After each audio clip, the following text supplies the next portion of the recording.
So this family realizes he's a killer assassin. I know if you'd never met him, you'd probably still be alive. That's true. Yeah, that's because you killed him. No. I'm gonna have my photo taken, and I haven't done anything. Really? I freaking smiled and tilted my head and everything. I know. How dumb. Dude, what does the internet say? It's got your picture on the internet. Does it have my pretty smile? Yes, it has your pretty face on there. I was in the front page yesterday, top of the fold. Yes, he's proud of it, I guess. I'm infamous. I didn't hear you breathe. I wonder how Is he having an episode or something? I'm still here. Well, take care of my kitty. She might outlive you guys. I am a freaking weirdo. Travis Alexander and jodiarias seemed to be a match made in heaven. The two first met at a Las Vegas business convention in September of 2006, and immediately they found themselves in the throes of a passionate and intense attraction. Yet less than 2 years after their romance began, it became clear that Travis and Jodi were actually a match made in hell. Travis's life met a horribly brutal He's editing. end. As his death was investigated, the facade around his life was stripped away, and the darkest, most disturbing secrets were brought to light. How could a once perfect relationship end in so much blood and tragedy? It actually all started with Travis's childhood, long before he and Jodi ever met. Travis was born in Riverside, California in July of 1977. The whole history. According to his blog, which he characterized as random thoughts, excerpts from a book he was writing, and being stupid, his beginning was humble. In actuality, early life for Travis and siblings can only be described as hellacious, evidenced by excerpts from Travis's What blog. does that mean? Hellacious? However, it's important to note that these statements are clearly allegations and unconfirmed claims. My childhood, unfortunately, was very much like any child's that had drug-addicted parents. My father was never around, which left my siblings and I to the fate given by my mother. A good woman with the intent at an early age to be a loving mom. A few poor decisions changed that. As she progressively got more involved in drugs, she progressively got less capable of raising children. According to Travis's blog, he and his sisters allegedly suffered frequent beatings at the hands of his mother. You see, when you're high That's on not good. meth for a week, when you eventually come down, there's a lot of sleep to catch up on. When you sleep for 4 days with a house full of kids, there isn't any food cooked. We would eat what was there, but before long, what was edible would be eaten or rot, and then what was rotten would be eaten too.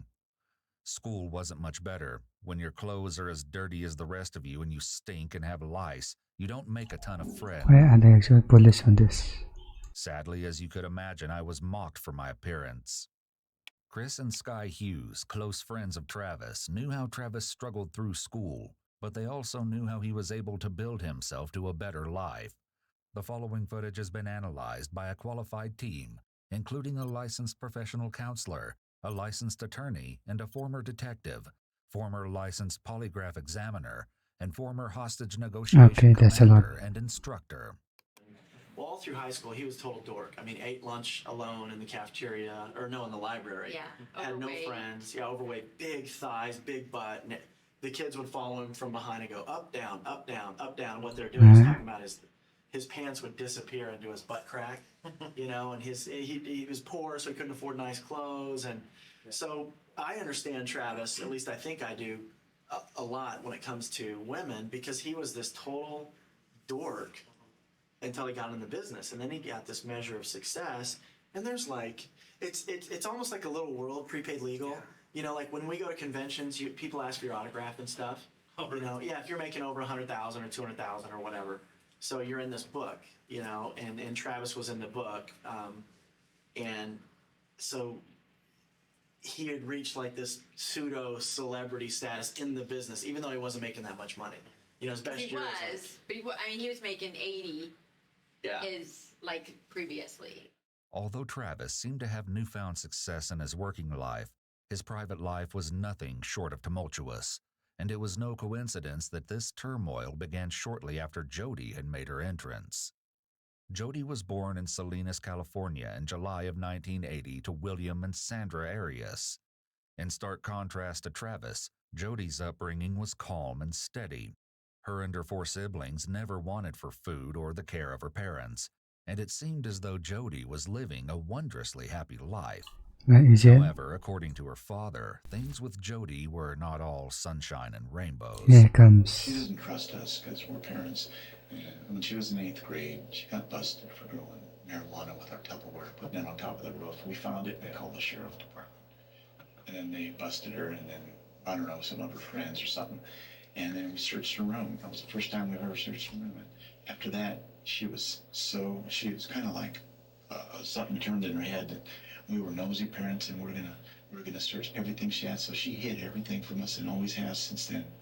Jodi's life seemed to almost spiral after this event. During a rebellious teen phase, Jodi dropped out of high school and began pursuing a career in photography that inevitably failed. She then found herself tangled in a mess of dead-end jobs and deadbeat boyfriends. A photographer, by the way. Jeez. According to Jodi's mother, one of these boyfriends took a particular toll on Jodi's life. She's really in debt. She bought a house with her other boyfriend and Lost the house. and he moved in Palm Desert, and he moved back to Monterey, and she stayed there, and their house payments were like $3,500, and she maxed out her credit cards trying to pay her part of it. I mean, thousands of dollars, because she always thought that she could just dig her way out. And then her car, she didn't make her car payments for months and months and months. And With her crushing debt and seemingly no plan for the future, Jodi turned to prepaid legal, hopeful that it could bring her the success she desperately needed. While she may not have found the monetary boom she was looking for, she did find Travis. Travis was known for his charisma and magnetic personality, and after seeing him perform as his character Eddie Snell from Alabama, it's easy to understand why Jodi would be taken with him.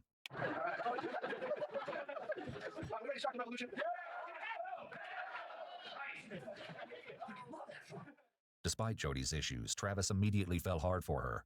In an email from Travis to Sky, he described his intense feelings for Jodi despite being so early in their relationship. After just a few short months, Wait, is he doing the stand-up comedy or something? Jodi and Travis were in a fully fledged long-distance relationship. I went from intrigued by her to interested in her to caring about her deeply to realizing how lucky I would be to have her as part of my life forever. She is amazing. It is not hard to see that whoever scores Jodi, whether it be me or someone else, is going to win the wife lotto. Although Travis may have claimed to be so in love with Jodi, his behavior towards her in public contradicted this. So when they first started dating, I seemed to be affectionate to her one time ever in public. At our house, yes, but in public, never. She was always around him. And people asked, he was like, no, she follows me around. You're leaving me alone. But I'm sure there's That was like, the beginning of everything like that. And when they first started hanging out, he talked, he'd be seen with her, and yeah, she's hot, this much shit. But it was never like, I'm committed to you and only to you ever. And the first month, we actually got in a fight with Reddit about how he treated her, and we're like, if you didn't treat her better, or quit hooking up with her, because we thought she was, really cool, a little weird, but very cool. Despite his inconsistent behavior, Travis did seem to be interested in pursuing a future with Jodi. However, there was one small issue per one of his blog posts. I've learned a lot about what matters most to me in finding a wife. There are many qualities, of course, that are an absolute must. Spirituality, mutual physical attraction, the ability to communicate effectively, wants children, etc. But there's one thing that I've come to appreciate as much more than all the others. I don't know how to label this quality except to say that it's the quality to appreciate the qualities in me. While everything about Jodi may have seemed perfect to Travis, she didn't share his Mormon faith, something that was a deal breaker for him. Not Quality. wanting to lose this relationship, Jodi was baptized into the church by Travis. Although she may have seemed overjoyed with her newfound religion, Chris and Sky had an interesting take on the situation. My opinion of her, I've seen her in action with several different groups of people. She's a total chameleon. While social chameleon isn't a true psychological term, research suggests that the psychology of social chameleons can be rooted in factors such as low self-esteem, a lack of clear self-identity, and a heightened need for external validation. These individuals may have a tendency to prioritize external cues and feedback over their internal sense of self-worth. As a result, their behavior can become inconsistent and difficult to predict as they shift their actions and attitudes based on the expectations and preferences of the people around them. This may have more of an anxious attachment style and fear of being alone or rejected more than others. And she's good. She would we had two boys at the time, a dog. Travis was there, we're loud, laughing, everything, and she would bring her scriptures out and sit on the couch. Like the TV's on, the kids are running around crazy, and she'd read in front of us. Just all in It was that. really funny. Because she thought that's what Travis wanted. Then when he spurns her, then that's when the sexuality started. Because she's like, well, he doesn't like the Molly Mormon chick, so I'm going to give him something else he might like. Which he liked, but he wouldn't commit to her because he still knew she was nutty. And I'm sure he told her he loved her, and I'll Whatever marry he you, told her. and let's be together. But there was a point that I said, if you want to marry her, marry her. I'm like, if you feel like that's what you need to do, then that's what you need to do. And he's like, oh no, I don't want to marry her. Make a decision. Yeah, he's like, I know that for sure. But that was one of Travis's problems, is he could never cut it off with anyone. I mean, Deanna was 10 years ago, and she's still in his life. Up until the very end, he just could not set anybody loose. Because he was afraid to be alone. Travis and Jodi were still inextricably drawn to each other, regardless of Travis's supposed reservations. Jodi, on the other hand, was desperate to keep Travis in her life. Like, she was Yeah, he messed up there, I crazy, guess. but at the same time, he was like, he was addicted to her. He was very up and down, and his downs were very down, and he'd always say, I want to blow my head off, Did he text this day? He texted Yeah, this day. That was like a month I before, my right? life, yeah. While Travis's behavior and opinion of Jodi seemed to be erratic, Jodi was just as bad, and there was quite a bit going on behind her sweet facade. I could see a little manic in her. I mean, she was... Oh yeah, like with her issue with Travis, like she would obsess on him, and be like, call me bawling and super upset, or like when she's in my house, she'd start crying about, Travis this, Travis that. It didn't take long before Chris and Sky severed ties with Jodi. They began to fear for the safety of their family after an interaction with her that took an eerie turn. It was late one night at the Hughes home, where Jodi and Travis were staying as they often would on the weekends. The home had become a point where the two could meet between their respective homes, seeing as how their relationship was one of long distance. Travis, Sky, and Chris were in the middle of a private discussion that centered around the issues Travis and Jodi had been having. well, Sky just says outside her door, and Travis is like, no way. And I'm just watching Sky because she's pretty smart that way.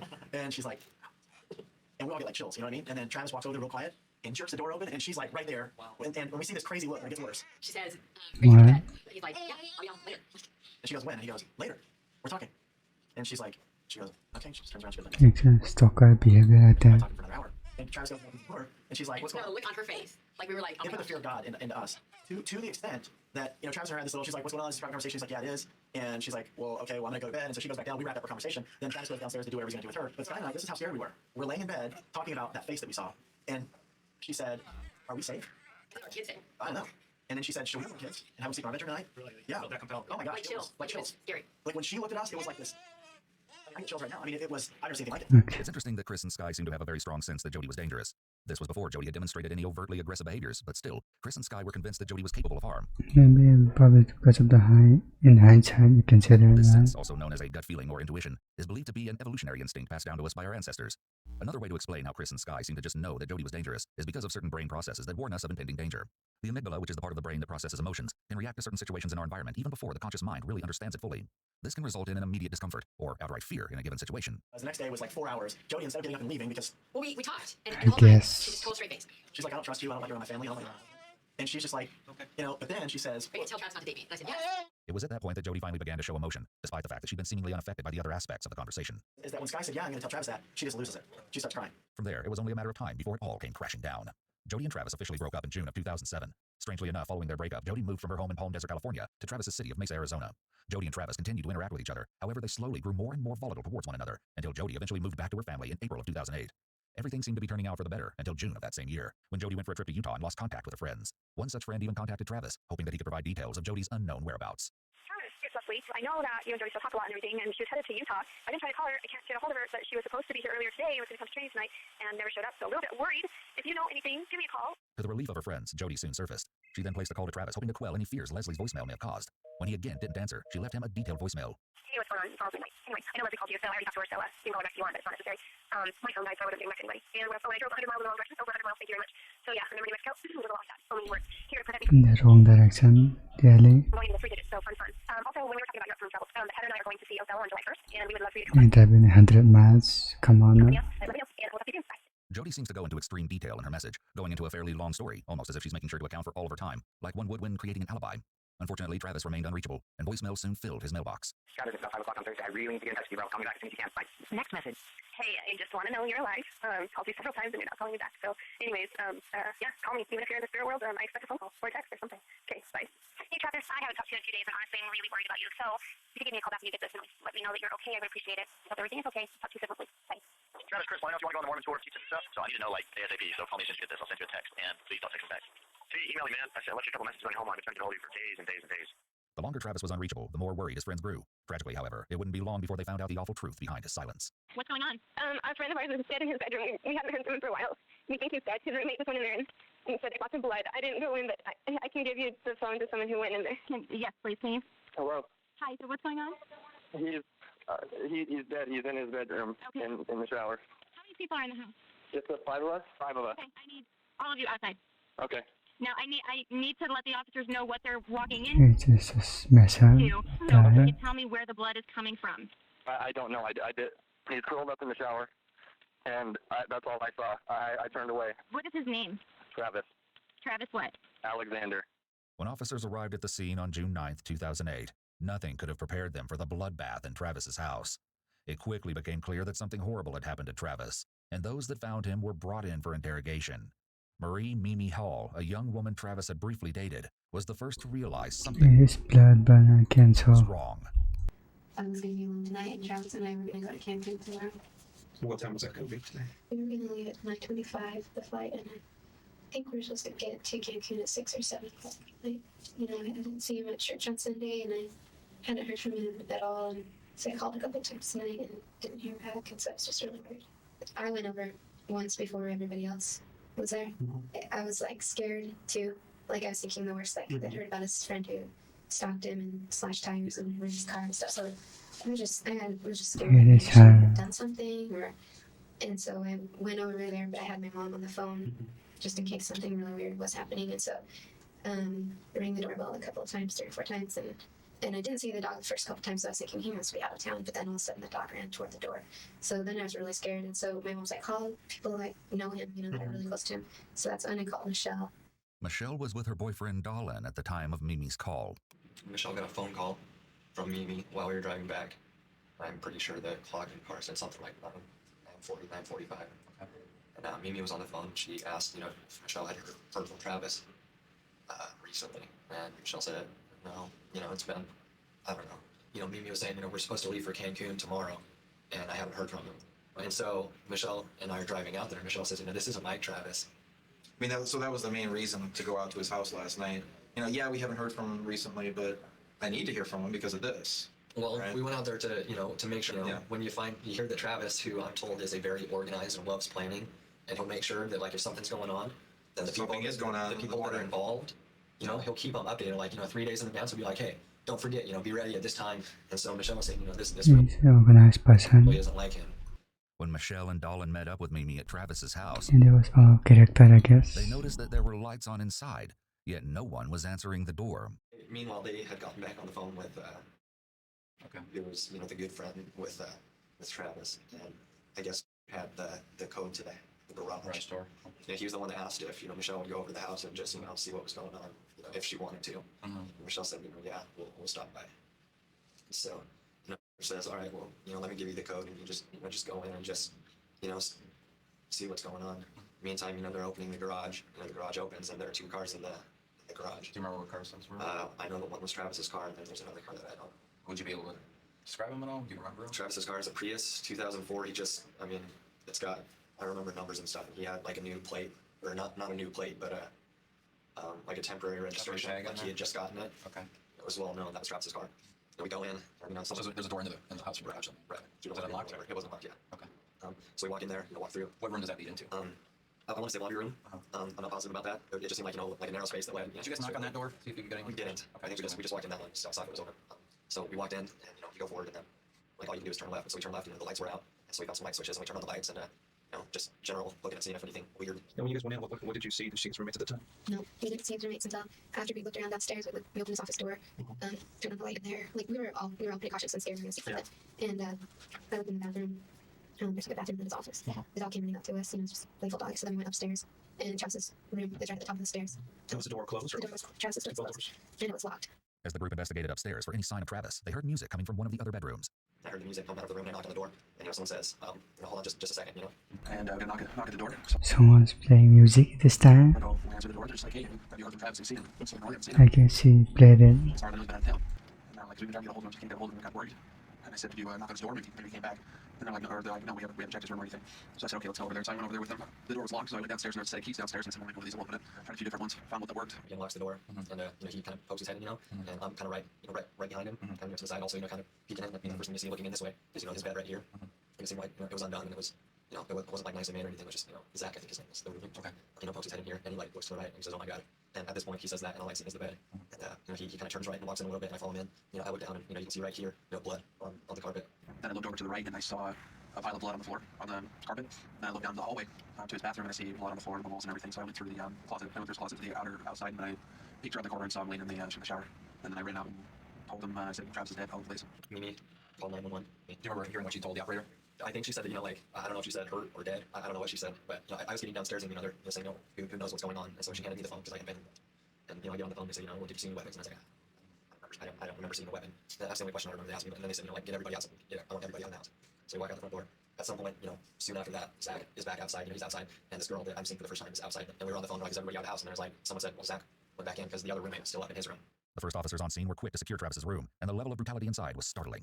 Most shocking of all was Travis's body. After an examination, it was determined that Travis was stabbed a total of 27 times across his torso, head, neck, ears, and hands. The stab wounds to Travis's hands were determined to have been defensive wounds, meaning he had tried.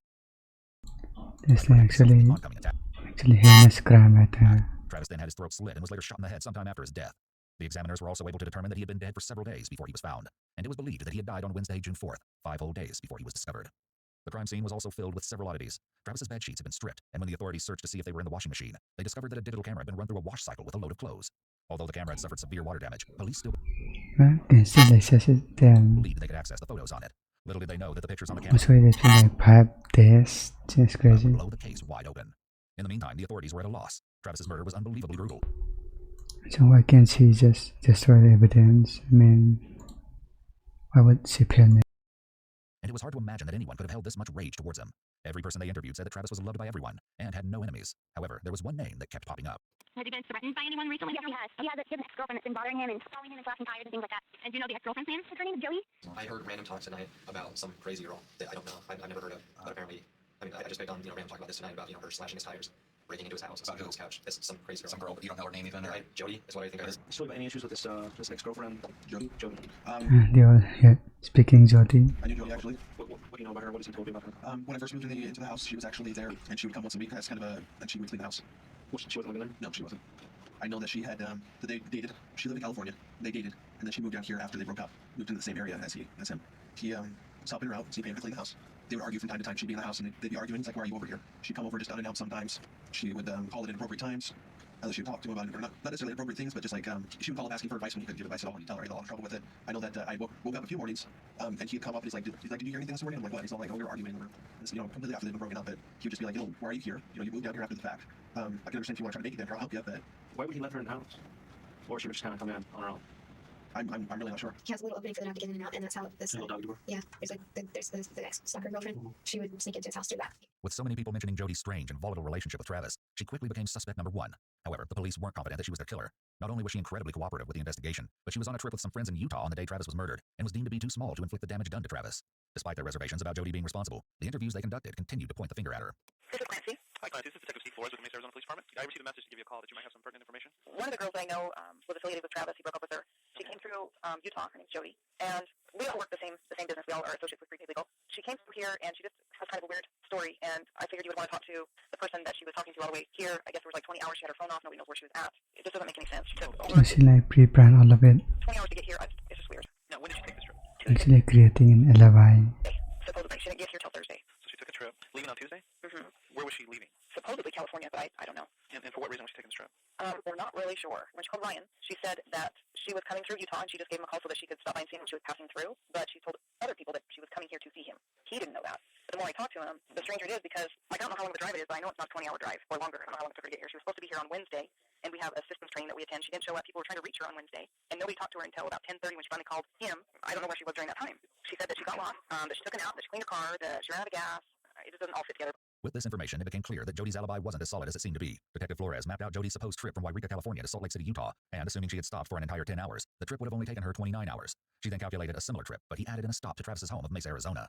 This trip would take around 37 hours, meaning there are at least 10 to 11 hours in Jody's trip where she's suspiciously unaccounted for. Could Jody be capable of a murder so heinous? As Detective There is suspicious Flores interviewed Lisa hours. Andrews, another ex-girlfriend of Travis, he realized that Jody was capable of a lot more than he thought. Travis and I were dating back then, and he was over at my house late one night, and his tires were slashed, and we were like, well, that's weird, and we just kind of thought it was a random neighborhood thing. And we had received a knock on the door that night, but didn't notice anything about the tires until later. But then the next night, same thing, we heard a knock on the door, and he runs out really fast to see what's going on, and didn't see anybody. The tires were flashed again, and then the next morning, I had this email just kind of calling me and all these terrible things. So that's when we knew it had to be, we were definitely targeted. Months later, like in February, I was at his house, and my tires were slashed. I still have the email. I have it saved, and I just didn't want to delete it in case anything came of it. It was sent December 8th at 8:52 a.m. It's from John Doe. That's what it says. What does it say exactly? Just want me to read it to you? Yeah, go ahead. Okay, this sounds terrible. It says, "You are shameful. Your heavenly Father must be deeply ashamed of all you committed with that insidious man. If you let him stay in your bed one more time or even sleep under the same roof as him, you will be giving the appearance of evil. You are driving away the Holy Ghost, and you are wasting your time. You're also compromising your salvation and breaking your baptismal covenants. Of all the commandments of committing acts is one of the most displeasing in the eyes of the Lord. You cannot be ashamed enough of yourself. You're filthy. You need to repent and become clean in the eyes of God. Think about your future husband and how you disrespect not only yourself but him, as well as the Lord and Savior Jesus Christ. Is that what you want for yourself? Your future, your salvation, your posterity is resting on your choices and actions. You are a daughter of God, and you have been a shameful example. You have clean, sin no more. Heavenly Father loves you and wants you to make the right choices. I know you're strong enough to do the right What is she actually yapping about? Father in heaven is one for you. Don't ignore the promptings you receive because they are vital to your spiritual well-being. Jody's religious rant may represent more than just her using religion to manipulate others. In her email to Lisa Andrews, Jody shows signs of religious preoccupation, which can be typical of individuals with personality disorders, psychotic disorders, and/or bipolar disorder. In religious preoccupation, the person can come off as being completely detached from reality. The contents of Jody's rant-like email to Lisa seem like an indication of mental illness. It's possible that Jody may think she's chosen for some type of divine purpose, of spreading the teachings of God. It was immediately clear to Detective Flores that this email came from Jody, and he started to get a sinking feeling. If Jody was willing to threaten and slash the tires of a woman just for dating Travis, what exactly would she be willing to do to the man himself?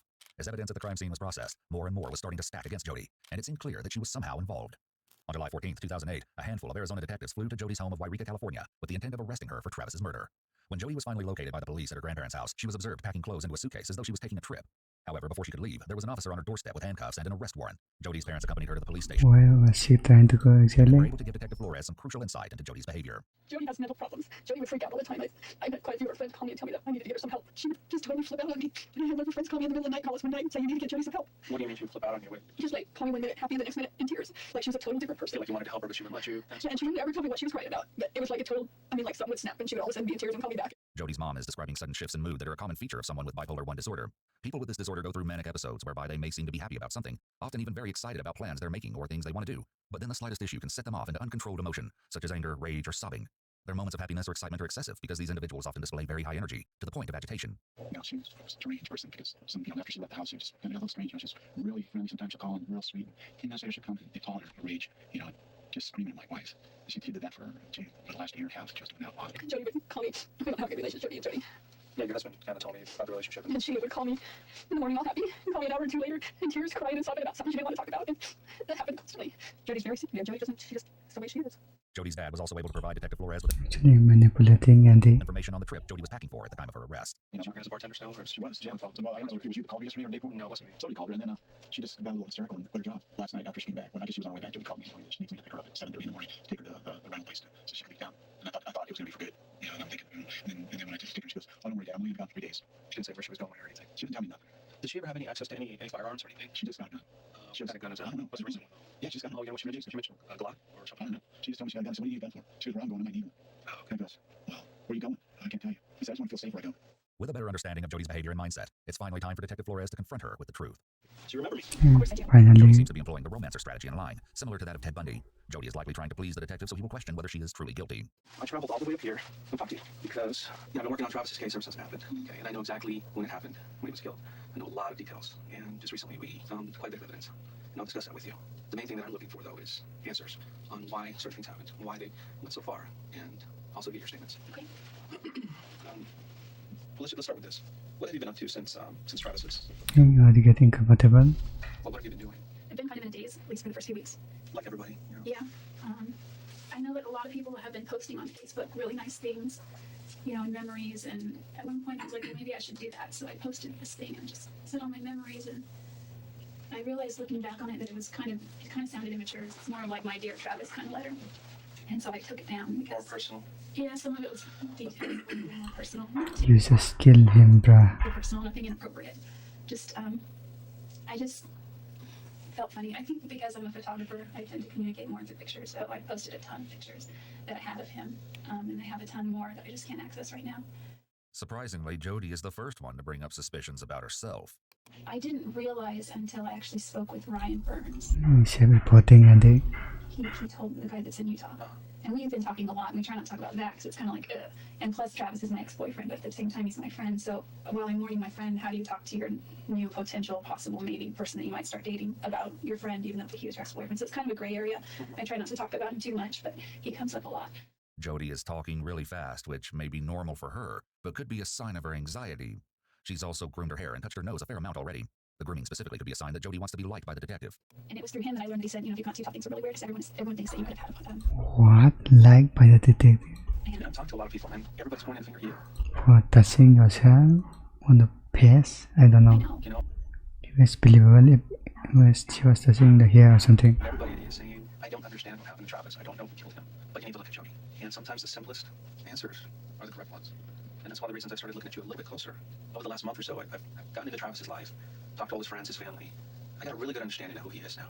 I got a very good understanding of your relationship with him. It was that blonde chick with the crazy eyes. And in my mind, I was like, Jody killed him. But we would joke about it with him, like she's gonna chop him in little pieces, and he would just laugh. Although Jody is playing along with Detective Flores, it's clear that she doesn't realize just how much he knows about her and Travis's relationship. I know the relationship that you guys had was of convenience sometimes. Obviously, you weren't boyfriend-girlfriend anymore, but you were still having a sexual relationship, which... Does his family know about that? Just curious. No, his family doesn't know anything. Yeah. I'm interested in protecting his and how he's remembered as well. And well, I'm sure if Travis can speak right now, he wouldn't care what people thought about him, because they knew who he was. Okay? A sexual relationship here or there, because the fact he was a member of the church, it really doesn't matter. I think in the broad scope of things that could be right. Jody is engaging in some facial rubbing and distortion here, and looks like she's pursing her lips, all signs that despite her calm voice, she's feeling stressed.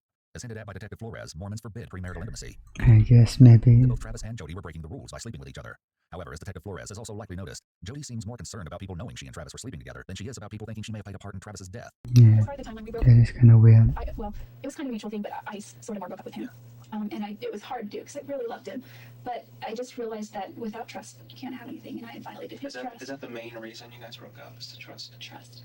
Not that the relationship was unhealthy because of sexual activity, promiscuity, but just that you guys couldn't trust each other. I think that with Travis, there was a part of me that felt really guilty because there was something inside that thought this is nice for instant gratification, but you're destroying what you could have with Travis. Although Jodi may have been claiming to feel guilty, she didn't seem to care about who else was hurt by her and Travis's continued intimacy. I mean, I didn't know about him and Lisa at first. During the time that he was seeing Lisa, did you continue to see him as well? Yeah, and I didn't know that he was seeing her. Jodi may claim not to know about Travis and Lisa's relationship, but Lisa's slashed tires and threatening emails seem to paint a different story. Obviously, you guys kept this relationship hidden from everybody else because nobody really knew. Yeah, she omitted the story about that. There were some people who I talked to and said, yeah, they continued to have a relationship even after they broke up. And there are others who were saying that you had become obsessive with him to the point to where you would go into his house when he wasn't there or when you were invited, and he would talk to people saying, she just kind of showed up and I don't want to tell her to leave, but I don't want her here. Oh, must have been early on, because there were a couple times when we established a rule early on, just don't come over unless he said you can come over anytime, but I need to know first. The more people knew about us associating, the more stress we both got from it. It was just easier to try and keep it a secret, and we didn't always do a good job with that. It was true. They definitely hadn't managed to keep their relationship hidden. Amanda McBrien, the girlfriend of Zach, Travis's roommate, was also at the home when Mimi placed the 911 call. Though she was mostly just an acquaintance, she'd encountered Jodi while spending time with her boyfriend at the residence. I know his ex-girlfriend or whoever used to be the house cleaner. That's Jodi. I met her a couple times. When she was there, briefly, she'd be putting my dishes in.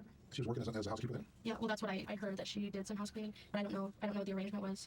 She was there? No, but she was there all the time. I knew they had a falling out. They were just always that drama. What does that mean? I don't know. I just heard on again, off again. I just know that there was some tension between them. I guess he wanted to move on and live a life, and she'd always be hanging around. And he tried to tell her that she can't keep scaring off everyone else. But he kept saying, Jodi, I want to go date other people. And I guess he was even dating someone else. The girl ended it because she didn't like that Jodi was always there.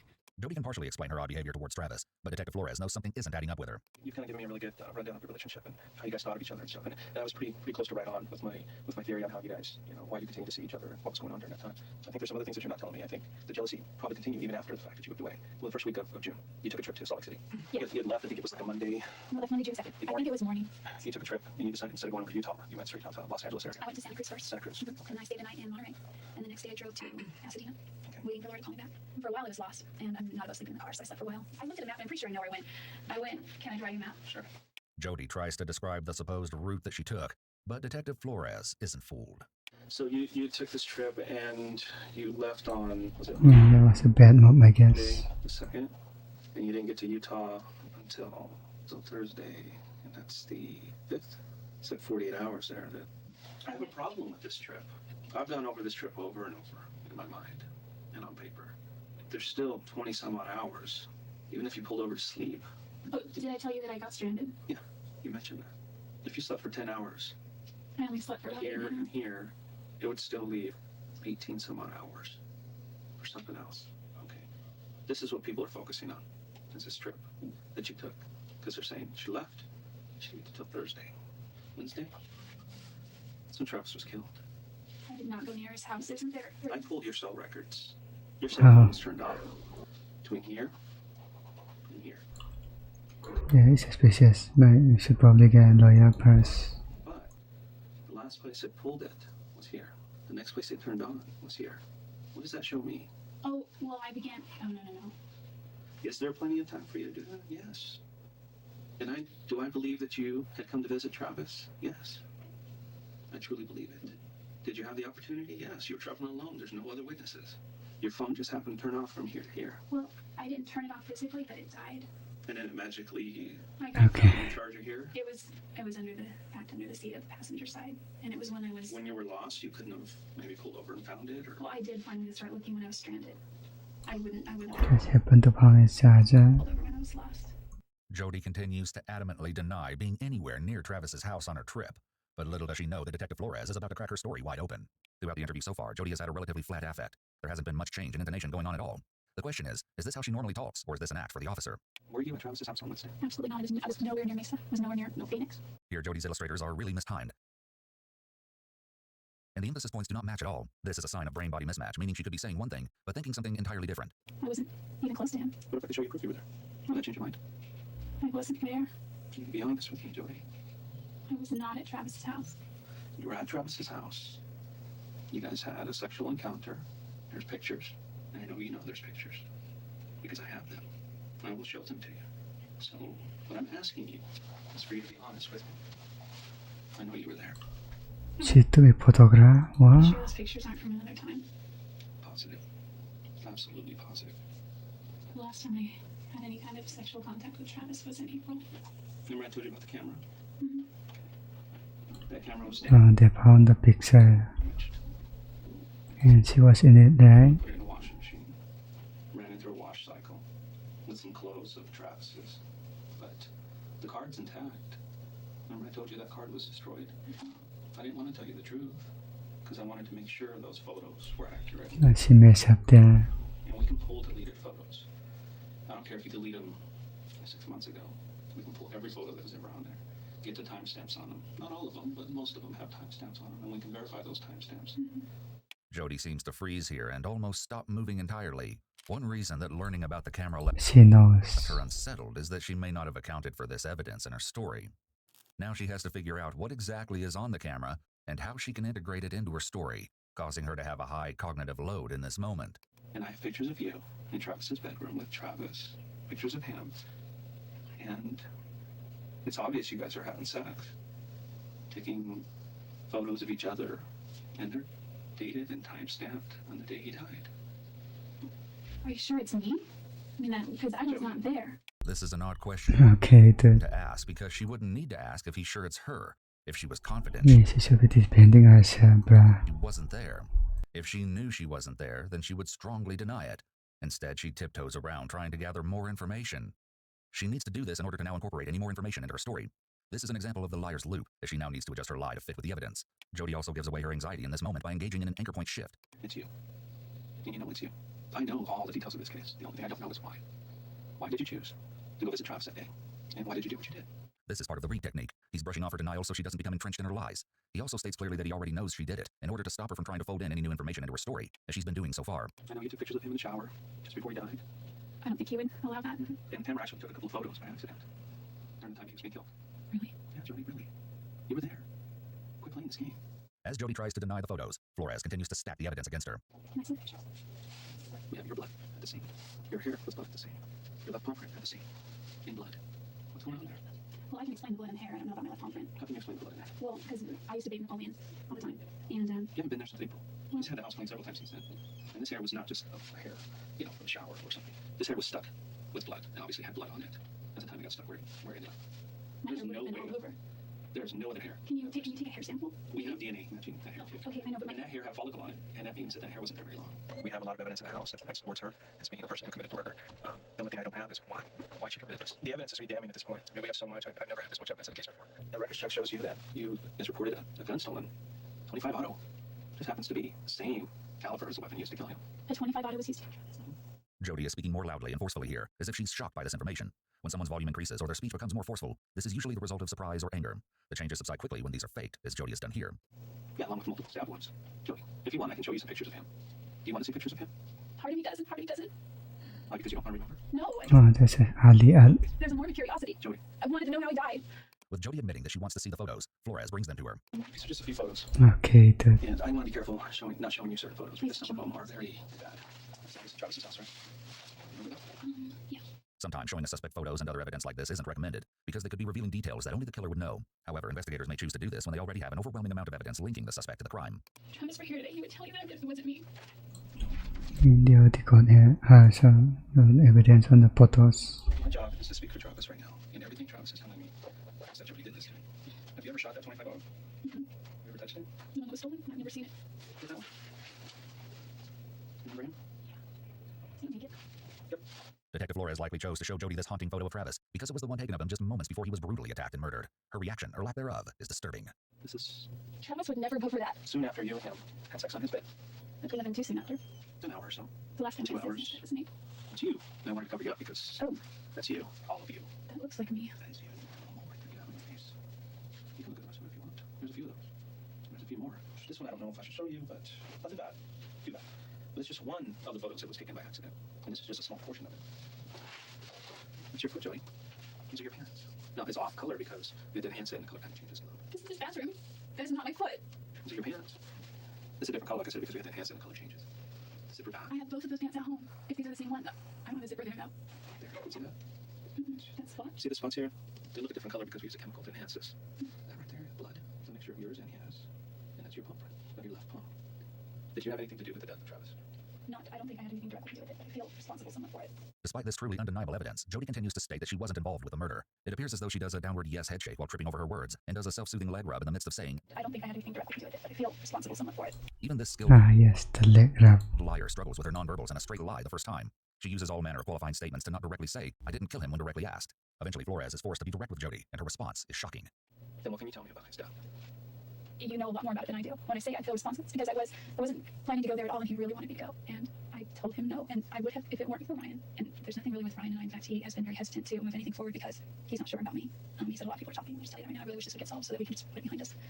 Maybe that's a good thing because he's not an active church member anymore. But the reason I feel is because if it weren't for Ryan, I would have folded and I would have just scrapped all my plans and spent all of my days there. But I didn't, and I stood strong, and he got mad and got sad and he guilted me. He didn't get really mad, he just kind of guilted me. And finally, he was like, whatever, fine, we hung up. I feel that if I would have gone there, that I could have done something. Jodi's rambling response doesn't make much sense, and it seems that Detective Flores is beginning to doubt that she'll do the right thing and tell the truth. I asked you, I always ask this one question. Actually, it's two. First one is, did you kill Travis? And you kind of hesitate a little and say, I didn't have anything to do with it. Then I asked you, similar question. Did you have anything to do with Travis's death? You hesitated again. Well, that's because I feel like if I had gone to Arizona like Most people would say, no. Did you kill Travis? No. Well, I didn't, and I didn't have anything to do with it. Now, do I feel responsible? I've been carrying around guilt since I heard about it. Jodi's anchor point shift combined with shaking her head yes fit the description of a cluster and indicate that she's being deceptive. Why do you feel responsible? If you felt responsible, it means you know something else. No, it because means your actions led to his death. Because he always has guilted me. Jodi begins testing the waters and painting herself as a victim. As you'll see, she'll come back to this angle later on. Well, So you feel somebody else killed him? Well, yeah. For what reason? I don't know. I don't know Then that. how do you feel guilty if you don't know the reason? Here's why I feel guilty. One of the last times we spoke, he was guilting me about not coming to see him, and part of my heart still wanted to go see him, and another part just wants to move on. She's not fully there with a lie. And pursue this new avenue, which was in Utah. And there is a tinge of guilt. You know, when he would text me and he would say, hey, want to come over and make out, or want to da-da-da. I didn't respond one night, and I just stayed strong, and I didn't respond, and then he called and called and called, and then the next day he was like, you don't care about me, you don't love me, you don't care, I was there all alone. I still don't get the guilt. I really don't. You keep explaining it, but it has nothing to do with whether he was killed or not. This explanation from Jodi paints an interesting picture of Travis, although it's hard to tell if what she's saying is true, or if she's just trying to make herself look like a victim of his manipulation. Regardless, Detective Flores is desperate to find any reasonable explanation for Jodi's behavior. I know if you've never met him, you probably would still be lying. That's true. Yeah, that's because you killed him. No, if I did anything that had anything to do with his death in any way. It's not if to me. It's not if at all. Well, to me it is. I would be more than remorseful. So maybe something blocking out your head? I don't think so. I mean, I tend to write everything down. Detective Flores is more than familiar with Jodi's journaling tendencies, as several of her journals were seized during a search of her room. In the journals, Jodi meticulously detailed her life, her relationships, and her innermost thoughts. However, there were suspiciously no entries at all relating to her supposedly disastrous road trip, or the time she spent with her friends in Utah.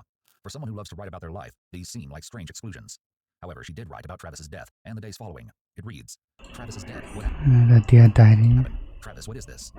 2 days after his death, Jodi wrote, so I've been numb mostly, but last night was extremely hard. I broke down as I finally brought myself around to going to bed. It was 2:30 a.m. I wanted so badly to call Travis, but knowing he wouldn't answer was too much to bear, and knowing he wasn't calling me anytime soon was just killing me. I broke down as I climbed into bed, and cried and cried and cried until I fell asleep. The next day, Jodi made a shorter, stranger entry. It just feels like he hasn't called me in too long. I hear him singing. I hear him laugh. Having given up on Jodi, Detective Flores leaves the room and prepares to have her transferred to jail. With no one watching her, Jodi begins to drop her facade. I didn't hear you breathe. I wonder how am I still here. Mama, can you join me?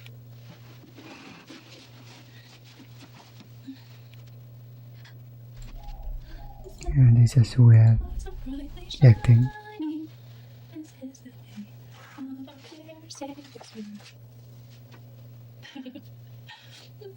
This bizarre behavior in the interrogation room seems to be a sign of her lack of impulse control. Most people would recognize doing a handstand is not appropriate given the setting, but she seems to be highly impulse-driven. Sitting in silence with her thoughts would probably be too stressful. There's no one here giving her attention any longer, and she has to do something to fill her time. Someone with pathological narcissism craves attention. It's a need for her, so without current attention, perhaps she's also doing things to gain attention. Only Jodi really knows, and she probably wouldn't tell the truth about what's driving her. Though her laugh may not be a psychotic laugh, it's definitely very bizarre. It seems like she paused and looked upward as if thinking of something, and then laughed. Schizoid. This is very unnerving, given the reason that she's in that room. The fact that she's singing to herself in a Disney princess tone also adds to the overall eeriness of this whole scene.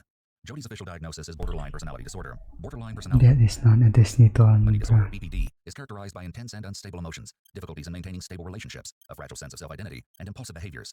Individuals with BPD often experience extreme shifts in their mood, going from intense anger or sadness to moments of feeling relatively fine. They might struggle with fears of abandonment and exhibit impulsive actions such as self-harm, reckless spending, or substance abuse. People with BPD may also have a distorted sense of self, often seeing themselves as fundamentally flawed or empty. Building and maintaining healthy relationships can be challenging for them due to their intense emotions and fears of rejection. However, there's a lot of debate about this diagnosis for Jodi, as some professionals don't believe it fits her actions as a whole, and was just an attempt to explain her otherwise unexplainable behavior. After spending the night in jail, Jodi seemingly has a change of heart and asks to speak with Detective Flores again. While the detective may have been hopeful that Jodi was going to finally tell him the truth, nothing could have prepared him for everything she was going to reveal. And did Travis know you were coming? He knew? I saw you kind of shake your head a little bit at home. This is hard. It's okay. Did he know you were coming? Did you guys talk on the phone? Did you guys talk when you were en route to Phoenix? Yeah. Were you at Travis's house on Wednesday? Absolutely not. I was nowhere near Mesa. I wasn't even close to him. So he knew you were coming. Oh, they're thinking about another lie. Nice. Now we say you guys had, a little encounter, and is that when those pictures were taken? Do you remember what time you rolled in? 3 p.m. Wednesday morning? Yeah, that makes sense. For the first time since her interviews began, it seems like Detective Flores might be making progress with Jodi. She even seems to have just accidentally admitted that she was taking the photos before Travis died. You guys spent the whole day together then? That following day? Did you guys go anywhere? Stayed in the house? Slept. Well, after a long trip, I'd sleep too. The pictures that I showed you of you laying on the bed and stuff, is that when those were taken that day? Yeah, we also made a video. We deleted it. What happened after that? What went wrong? The last photos of him were taken about 5:20, 5:30. And you said he doesn't like you to take pictures of him and stuff. He was very private about the shower. Like Is that why you were taking pictures of him in the shower? No, no. Trying to get back at him? No. I'm surprised he allowed you to take pictures of him in the shower. The first view looked like he wasn't too comfortable, but obviously whatever you were saying to him made him a little more comfortable. You remember that? What went wrong? While Jodi might be slowly starting to open up, she's still resistant to tell Detective Flores the whole truth. Something or someone is holding her back. There were several photos of him, and the last one that we have is him sitting in the shower. And that's when I think it happened. He was sitting down, looking up at you. What did you do? After a long stretch of silence, Jodi finally makes her big reveal. Jodi, please. Can't. Why not? Are you protecting somebody else? Why would somebody else do this? I don't know. Did someone catch you there? Someone not expecting you to be there? It was in my car. Then who was it? I don't know. I can tell you everything that I know or that I remember. Okay. What do you remember? From the time you were taking pictures to the time you left? No other story. Jodi seems to use her hair to cover her face here, trying to not give anything away with this newer story. I don't know who they were. They know where I live. Or they know where my parents are. Or I don't know if they know where my grandparents are, but they got my address. And they know where my family is. So you're trying to say you're doing this to protect your family? Why would someone do this to you and to him? I don't think they really intended to do anything to me. You're saying somebody followed you all the way to Arizona from here? No, I don't think. I think I was an element of surprise for them. So they, You were an element of surprise? So they didn't expect I'm you to be? guessing. I don't think so. Were they going after Travis? For what reason? You tell me this, but you give me no reason. They didn't discuss much. They just argued. About what? About whether or not to kill me. For what reason? Because I'm a witness. A witness of what? Him. And Travis. Travis's murder. Yeah, but I didn't really witness it. Didn't see much. It was... Oh. You need to make this believable, because it is not believable to me right now. Jodi revealing that 2 men broke in and killed Travis could be a huge break in this case, if it's true. While Detective Flores has made it clear that he doesn't believe this story, that's not going to stop Jodi from finally revealing her yeah, why didn't she just call 911 after she's leaving? side of the story, starting with her taking pictures of Travis in the shower. I asked him if I could take pictures in the shower, and he's like, no. And I was like, I just have an idea. I have a couple ideas. And he's like, what do you mean? And I said, I have this. I saw this thing in a Calvin Klein. That one looked really good. And so he was, you're right. He wasn't very comfortable at first. He's standing there and he's all, I feel gay. The one that you showed me yesterday, I'm looking right at you. I think that's a great picture. He hates it. I don't know what he hates about that. I think it's a very good picture. With deception, often people have to tell their stories from the beginning to get everything in the order that they want it. Answering questions doesn't allow them to get the lie out properly. Here she has to control the telling of the story in order to tell it how she wants. Okay, then when the last picture was taken? He was kneeling down in the shower. I don't remember him. Like, if this is his shower and the sink is over here, I was like right here taking pictures. And I don't really know what happened after that. Exactly. Except I think he was shot. Where were you? If this is his shower, he's sitting here. I was like, well, if this is his shower, he's sitting here. I was like right here. On my knees in his bath. I was right here, and I was taking him here. And I was just going through the pictures, and I heard this loud ring. I don't really remember except Travis was screaming. I think I got knocked out, but I don't think it was that long. Jodi says, don't really know what happened after that, and don't really remember in rapid succession. These are selective memory statements which allow her to answer, while leaving room for her to adjust her story later on. These are huge red flags, but so is how she's positioned right now. She's completely closed off here with her feet awkwardly up in the chair. Immediately, Detective Flores has issues with this story, starting with the fact that Travis was shot post-mortem, so there's no way that was the first injury he sustained, as Jodi is claiming. Still, Flores lets her continue digging herself into a hole. What'd you say? I remember putting my hand on his back. He was on the floor with his knees. He was like on his knees like this, doing something like this or something like, I don't know. And I was like, are you okay? What's going on? What's going on? He's like, go get help. And I said, okay. And I turned around, there were 2 people there. One was a guy, one was a girl. Why didn't they cup her? I mean, What did she say? she's still dangerous. Words did you hear? Who was that? I thought he was by himself or alone or something. And he was like, shut up, just finish it. And, What happened? well, as soon as he said go get help, I turned around and they were there. And Where were they? they were in the bathroom. The girl was in the hallway. And the guy was more toward in the bedroom, but like still in the bathroom. He started coming in toward the bathroom too, and I... What'd you do? What happened? What happened, Jodi? What did you see? I turned out like a little... I ran, and he stopped me, but He stopped you? Travis, he was still like... Really? Actually a victim and they conscious and still alive. And, You just left them there? no, I went into the closet. they just so cringe. Like, there's 2 doors, and there was one in the hallway already. And he stopped me. He didn't touch me. He was just held the gun to my head, and he was like, "You don't go anywhere." And he told me to go finish it. I didn't see. He told me to stay there and not to move. And where was that, in the closet? No, it was like this. He was walking this way, and she was already right here. And then he stopped me here, and he said, "Don't move." He left the room for a minute, and I didn't have my stupid phone because it wasn't charged. And Travis's phone was downstairs, and I didn't know his roommates. I didn't think were home at the time. So, like, I was just trying to think if there's any way I could call 911 or call her or get out of the house. There's no way out except downstairs. She was over him, and I just rushed her and I pushed her. Travis was bleeding everywhere. What was she doing to him? Has he been shot at this time, right? Yeah, but he was still alive. This part of her story is interesting because it's almost as if she's trying to make herself a hero. Yet there are a lot of signs of her uncertainty as she tells this version, such as her stumbling speech and misspoken men versus man and woman. He was on all four of his knees. I could call 911 or call her or get out of the house. It's clear that this story is not nearly as well thought out as some of her later versions. And what happened? Oh, it didn't really deter her. Did she have any weapons on her at all? Oh, yeah. What'd she have? I thought she was the one with the gun, but maybe she had the gun, but he had a gun. So I had to go 2 guns or one gun, I don't know. But she's the one who shot him, though, right? I would think so, because, I don't know, I got hit here somewhere. Although Detective Flores' questions seem to be throwing her for a loop, Jody continues to stumble through her story. So what happened after your question? I got Travis, and he wasn't, like, standing up. He was starting to just get weaker and weaker. And I came back in, and she said that they needed to do me too, because he was there. And he's like, no, that's not why we're here. How was she going to get you? Did she have a weapon? She had a knife. You said she had a gun before. I know that he had a gun. I don't know if she had a gun or not. Why didn't they kill you? He said that's not what we're here for. It's so bad. But it was obviously there for him. They didn't say why. No way. Did you see them hurt him anymore? Other than a gunshot? She had a knife, and I don't know. It's hard to imagine that Jody wouldn't have noticed Travis being stabbed 27 times. When she rushed me afterward, or she came back, I rushed her, but she kind of came back at me. Why didn't she Travis and I were right about hear me? I don't know. Halfway, I don't know. And there was a little bit of a struggle with her and I.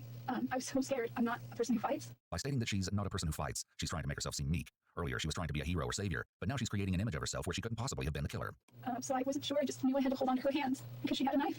It was certainly a feat of strength for It's like a whole night you can take up a story when just take it better. I mean, Jody to come out of a knife fight with no injuries, so it seems odd that she would give Detective Flores so few details about the struggle. He grabbed my wallet and he was looking through it. He just took the cash, put it in his pocket. He got my registration out from my wallet and he said, "You must think I'm from California." He was calling up this with my registration, and he said, "You ever say anything about this?" He said, "I'll do to my family, same way and me, and I didn't care so much about me at that point." He said, "You need to leave, and don't you call anybody, and don't you say anything, and don't you act like anything happened." He's only giving you one chance. She said she's gonna rat us out, she's gonna say something, and he was like, "Shut up." Once again, Jody is making herself out as the hero by claiming that she didn't care so much about herself at that point. Did you leave at that point? I left the room. I went downstairs, and I went outside. I wanted to get help. I just wanted to get help. With her tale haphazardly completed, it's time for Detective Flores to dig into it. Did you get hurt at all? You said you were fighting with her? Yeah. What happened to you? She got me. Where? Right here. Let me see. Where? You actually can't see it. It conveniently was right on the crease. Well, it's kind of purple coloring. Little slice there. Was it a small one? Was it pretty deep? I don't know how deep it was, but my finger hurt for a while. And the cut that you're showing me there, it's pretty obvious how that happened. I've seen that before. That happens when a knife slips through someone's hand because of blood. It's slippery. It cuts. That's what that is. I've done this for a long time. And this is the most far-fetched story I've ever heard. And it's not going to help you. Is that how you want to leave this? Just don't want my family to hurt. Your family will not get hurt. The way you're hurting your family is by not coming forward and telling them the truth. There's a reason why you did this, and you just refuse to tell me why. We know you had a 25 auto. You guys reported it stolen. It covers the ammunition and it matches. We recovered the shell casing. It matches the ammunition. Prints, your blood, your hair, the motive. You were there. He was probably standing above him when he was in the shower, and you shot him in the head. Despite his pleading, Jody has no intention of telling Detective Flores her motive.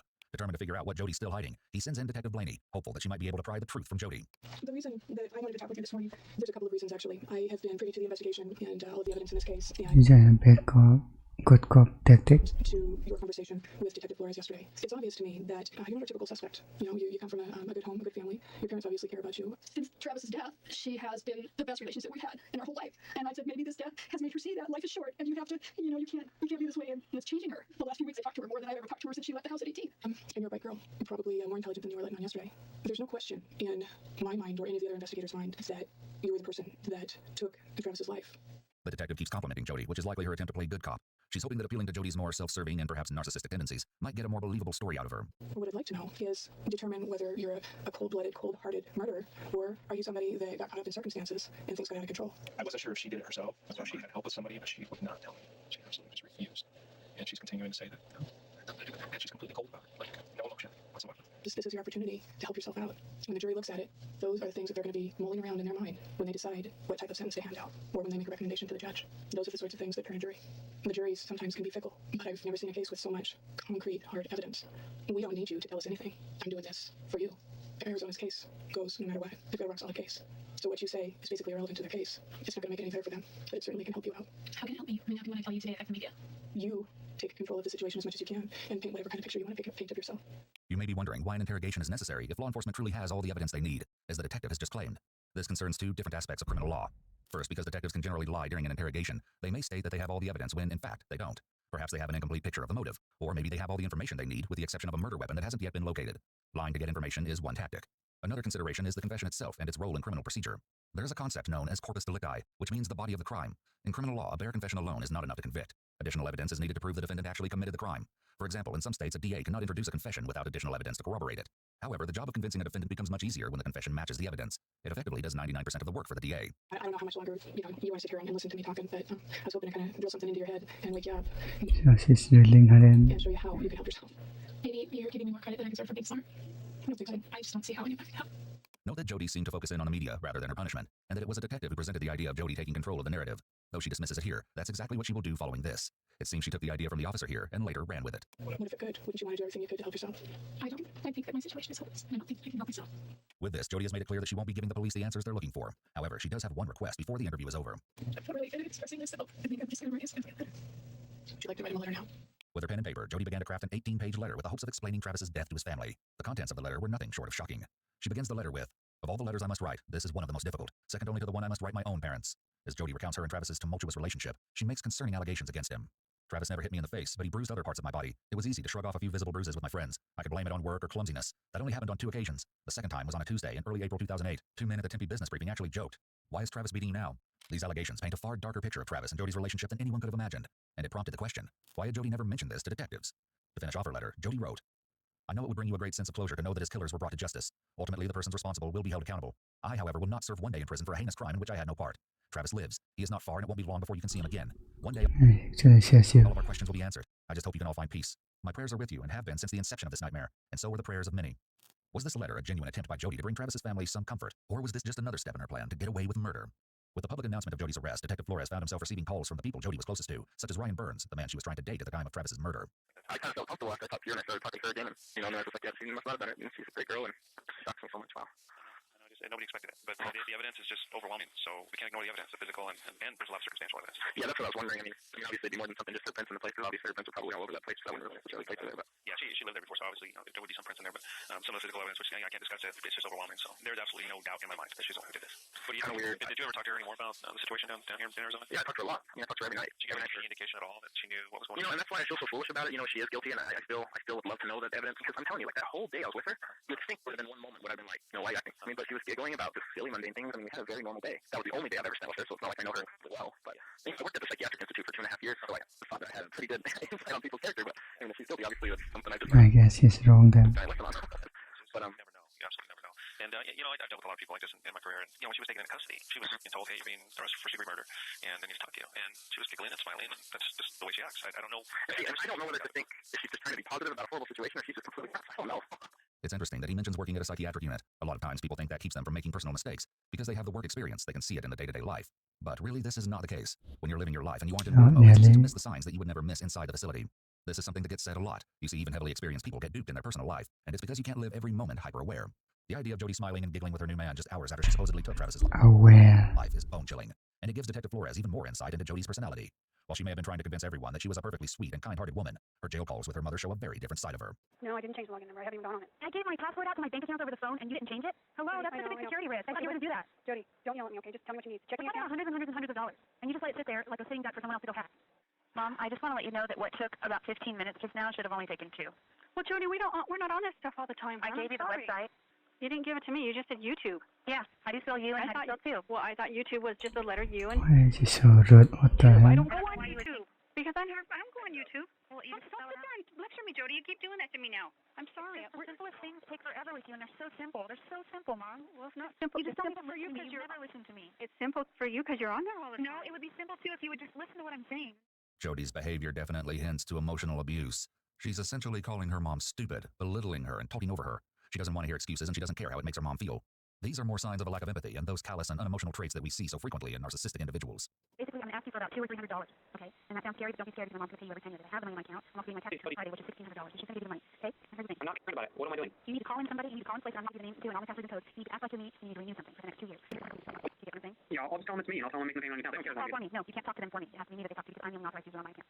You have to be using MasterCard. You have to be using MasterCard. Jodi, I'll just use my card. It's okay. That's fine. You can't tell them you're Matt. You have to tell them you're jodiarias, okay? I'll tell them. I just won't worry about it. I'm not going to tell them. Trust me, I've done this before. You have to be jodiarias, okay? Jodi, I've done this that's for fraud. years. It's not fraud. I'm giving you permission right now and it's recorded. I'm giving you all my permission to do that. It's fine. This is the only way you can do this. I'll do it. What needs to be done, Jodi? Just calm down. But the bizarre jail calls only became stranger from there. Hello? Hey, did you call my bank? No, Jody, I've been dealing with some other things right now. And he also said you need to quit talking. Who? The guy that was there. I don't know who it was. I don't know who the guy was in the courtroom. You're going to incriminate yourself somehow, not knowing it by mistake or something. Say something that they're going to turn around and use against you. That's what they do. They take things out of context and turn things around. You should have not. Well, the whole conversation was recorded, so that. I know, but don't say anything without a lawyer. Nothing. Well, Don't all talk. the lawyer's going to tell me is not to say anything. Well, don't say anything, Jody. Nothing. Hello, Jody. Hey, Grandpa, how are you? Well, better than you, I guess. Yeah, that's true. Well, take care of my kitty. Huh? Take care of my I'll take kitty. care of her. You know that.